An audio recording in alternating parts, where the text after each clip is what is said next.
JD here, and as you can see, we are back with some league racing action, and this time we are at the GASR round 6, I believe, at Azerbaijan, Baku. And if you haven't watched my previous few videos, I would encourage you to do so because they've been pretty entertaining. And in terms of the championship, as you can see on the standings on the screen here now, we've actually made some pretty good progress on this championship.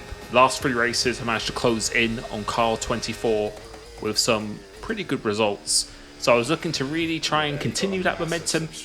But Baku, if you have watched me for a long time, is a track that hasn't been particularly kind to me in the past. So although I actually enjoy driving this track, like tracks like Monaco and Singapore as well, they always seem to that ball tires. I'd say have a curse around there, but not particularly kind, like I said. And Q1, bit sketchy with the first lap, so we had to do another lap on the used tyres, and then we managed to get through. But you can see this guy Brawny 44 is a new guy who's joined the league.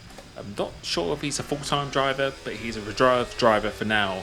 Is absolutely rapid, and also to tell you, he's on the controller, which makes it even more impressive because his pace was really out of this world. But you can see in this Q2 doing a pretty decent lap here, 38.6, which was decent for me. Felt like a really good lap. My PB was a 38.2, which I didn't know if that was going to be competitive or not. But you can see Brawny has done a 38.1, so a little bit off the pace, but I still actually felt quite optimistic for Q3. If I can get a really good lap in, maybe I could get in this top 3. But as we move into the Q3 now, this is my fastest lap, and you can see currently we are down in P8, so kind of sends me back to some Zandvoort Monza vibes where I felt like I was driving pretty decent laps, but the lap time just wasn't there. And reanalyzing this lap now, I don't think it was really too bad.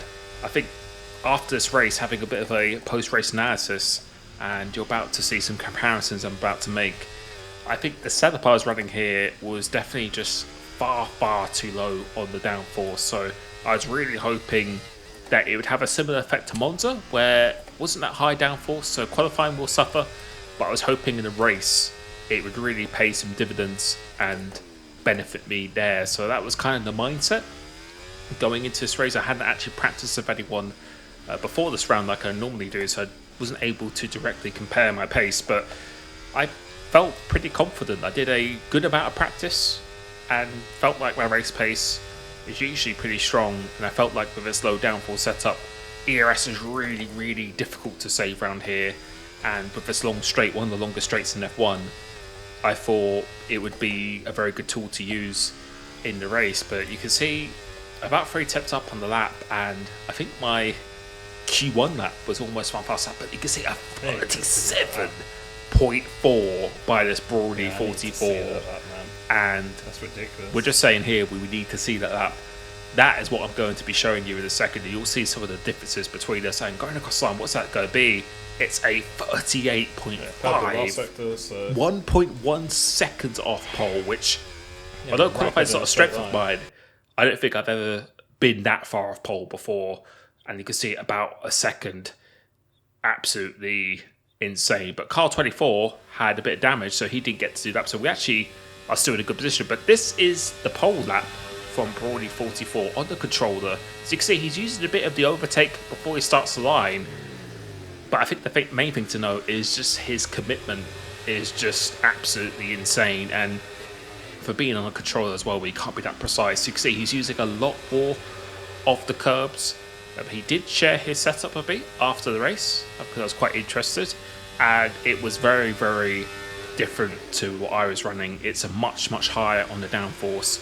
Quite a few things changed in the suspension where he's able to run the curbs get much more rotation from the suspension rather than relying on the aero. So although he's going to be a little bit slower to be in a straight line, you can see using so much of the curb here, he just makes up all that time just in the corners and just in this low speed rotation. And you'll see going through this castle section, the commitment is absolutely insane through there. Again, being on the controller, I don't think people realise how hard That actually is, like, when I was on the control run here, I don't think I would have been able to do that. So that was very, very impressive. You're about to see, I think he uses a lot of curb going through here to here. So I actually choose to avoid.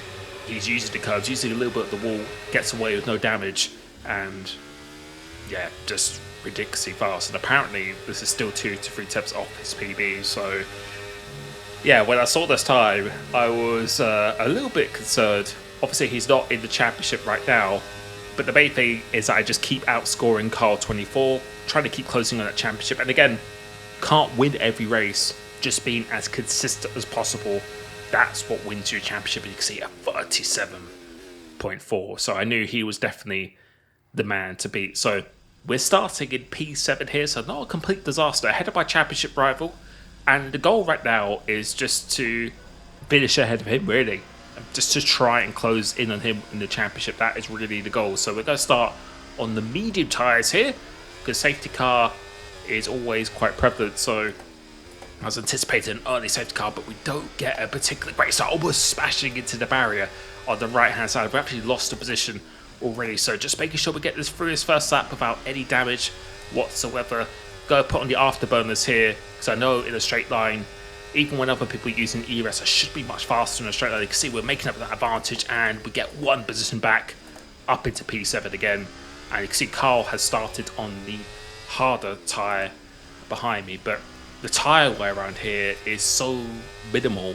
I think of the hards, it's almost like 1 to 2% a lap, so it's very, very easy to use hards all the way to the end of the race. So I was anticipating if there's an early safety car, I could go on hards to the end pretty comfortably, and I think mediums could do as well, but the hards will probably be the better tyre. But as we move on to that 3, you can see this is the benefit of that straight line speed. Even with the DRS, you can see how much faster we are in a straight line. They're having to save the battery, was I can actually still use it, and we've actually overtaken 2 cars up into P5, and you can see there's a bit of a gap to the guys up ahead. That Brawny has kind of broken away, dragging everyone else along with him. But you can see now a safety car has come out, as I kind of anticipated there probably would be.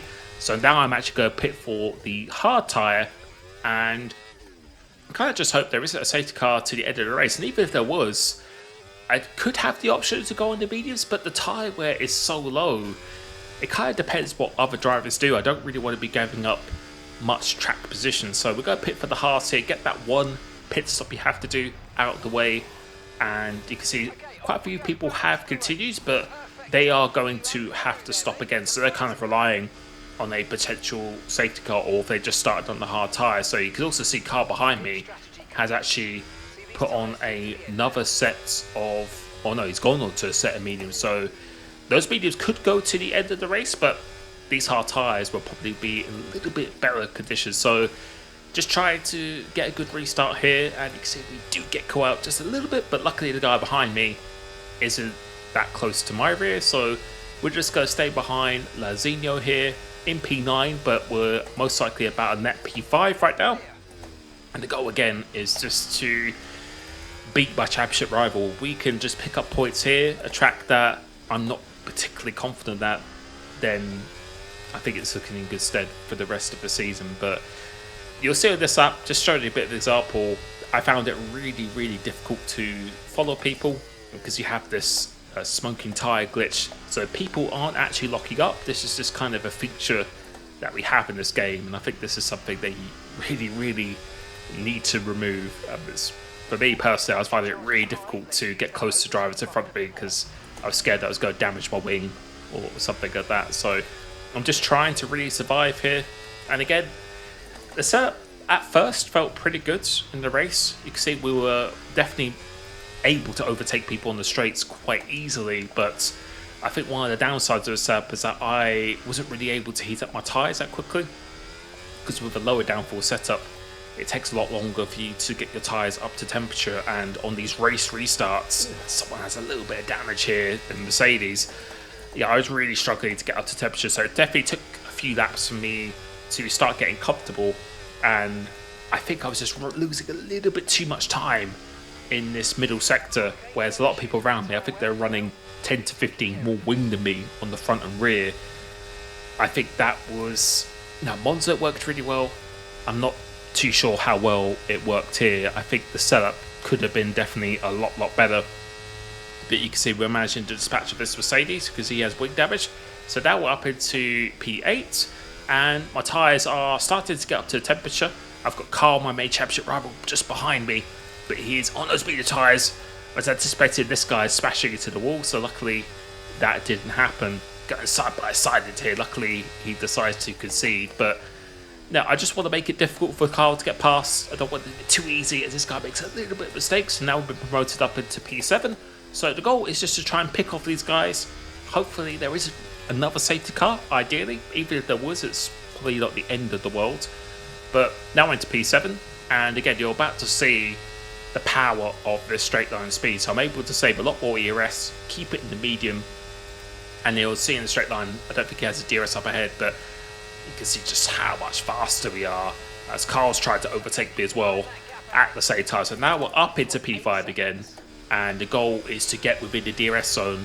Oh, you can see of the cars up ahead, but you can see the leader, that brawny guy, has decided to completely check out. So he was just absolutely rapid, and I did actually get a chance to use his setup after the race, a couple of days after the race, and I did feel, well, did see there were some noticeable improvements. So that's something I'll probably be applying for future races, because we do have Singapore this Sunday at 7 PM UK time.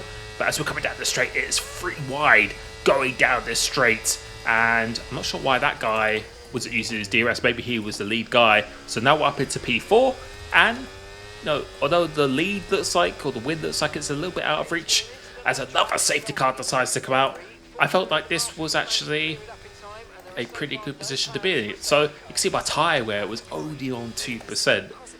Do I box for mediums, or do I stay out in the hards? I decided to, a little bit of a dummy here, and I decided to go out hards. You can see Carl was actually pitted behind me once again.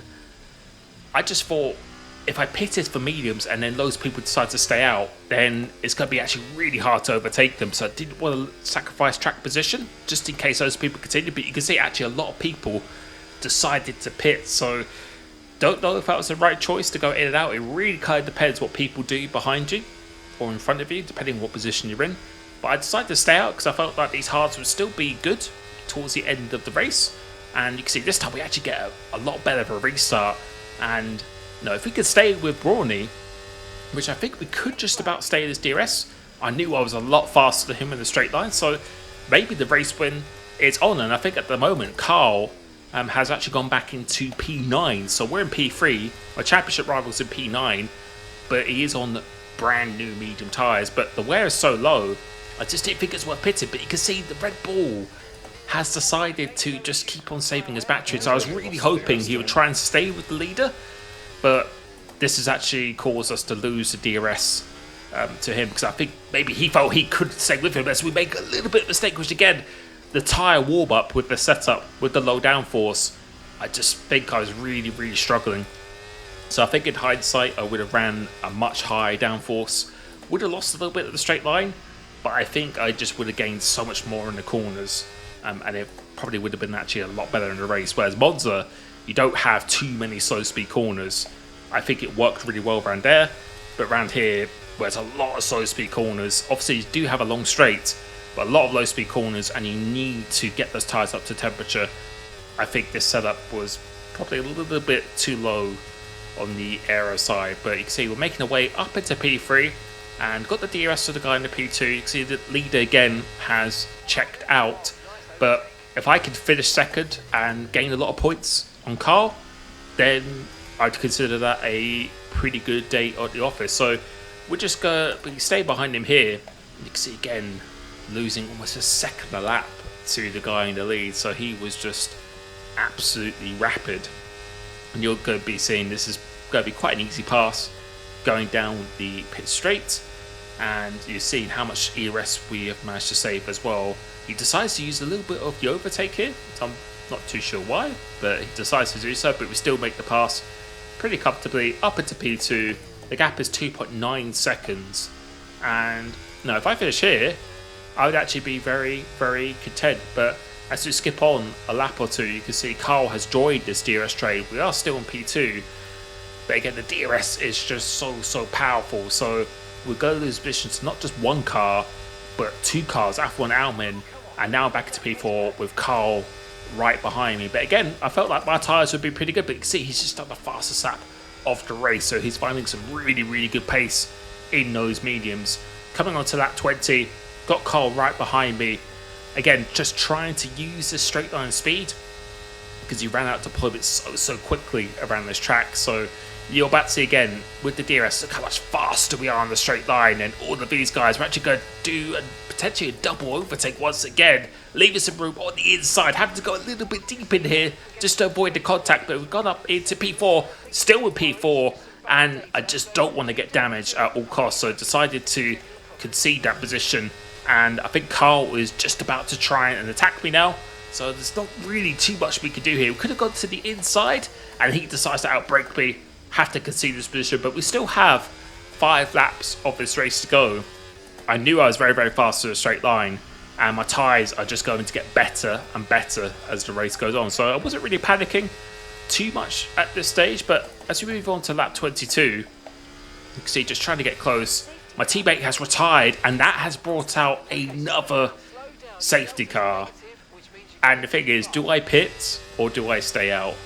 And I felt like if I pitted, I could lose track position to a lot of cars, and you're only going to get DRS for 1 lap in this race. I just thought it wasn't worth the risk, and so I decided to stay out. And you can see a few people have pitted behind, but again, the tyre warm-up was the big issue for me. So really crucial that we get a really good restart here. Lap 24, so we've already got 2 laps of this race to go, and luckily there's quite a big gap behind me. But you're going to see through this first sector, my tyres on these hards, I just couldn't get them up to temperature. I was just losing the car so much. You're going to see it on the exit of turn 2 here. I'm trying my best to stay with them, but I just don't have the traction. And I just think the setup just was a poor one for me. I just don't think it was optimized really well for the race. Hence why I haven't uploaded it in my Discord. Because I don't think this is actually a good one. The one I originally posted, I think, is a better setup than this. But no, if there was no safety cars, I think it would work quite well. But having to stop-start all the time, I don't know, in hindsight, could have done things a little bit differently. But we are on lap 26 of the race, so you can just see we're just struggling with this low downforce. We just cannot get close enough in this middle sector. By the time we get to that last straight, the gap is always a little bit too far behind. So staying on board for this last lap, you'll see again, just really struggling to try and close in as much as I possibly can. Try to save as much ERS as possible just for this back straight. Again, probably could have used quite a bit more here, but yeah, just really struggling with the traction.